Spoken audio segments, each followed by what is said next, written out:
জন্য কিয়ামতের দিন ছুটাছুটিতে বেটাও দিবে না, স্ত্রীও দিবে না, কেউ আপনাকে একটাও নেকি দিবে না। কাদের জন্য কি করছেন?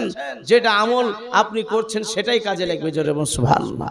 এজন্য দুরূদ পাঠ করলে তিনটা লাভ। এক নাম্বার হচ্ছে 10টা গুনাহ আল্লাহ ক্ষমা করে দেয়। জোরে বলুন সুবহানাল্লাহ। 10টা গুনাহ ক্ষমা করে দেয়। আর 2 নাম্বার হচ্ছে 10টা নেকি তার আমল নামাতে লেখা হয়। 3 নাম্বার হচ্ছে আল্লাহর তরফ থেকে 10টা রহমত নাজিল হয়। জোরে বলুন সুবহানাল্লাহ। তাহলে এতগুলো লাভ, তো লাভ আমরা ছেড়বো কি? হ্যাঁ, লাভ ছেড়বো না। দুনিয়ার লাভ হলে ঠিক আমরা দৌড়ে বেড়াই। যদি ছাগলের বাচ্চা 3টে হয় তো বিশাল হাসি খুশি, হ্যাঁ, আর মানুষের বাচ্চা যদি 3টে হয়, হ্যাঁ, আরো ফুর্তি। মাথায় হাত, ভাই ভাই কি হইলো, মানে ওই লাভের দিকে লাভ নাই, কিন্তু ছাগলের বাচ্চা গরুর বাচ্চাতে তখন বিশাল লাভ। ভাই বাবা জীবন মুআজ্জাজ মুকাররাম, তো এই দরুদ পাঠ করবেন। কোন ব্যক্তি দরুদ পাঠ করলে আমার নবী মুস্তাফা রওজা পাক থেকে শুনতে পায়। জোরে সুবহানাল্লাহ।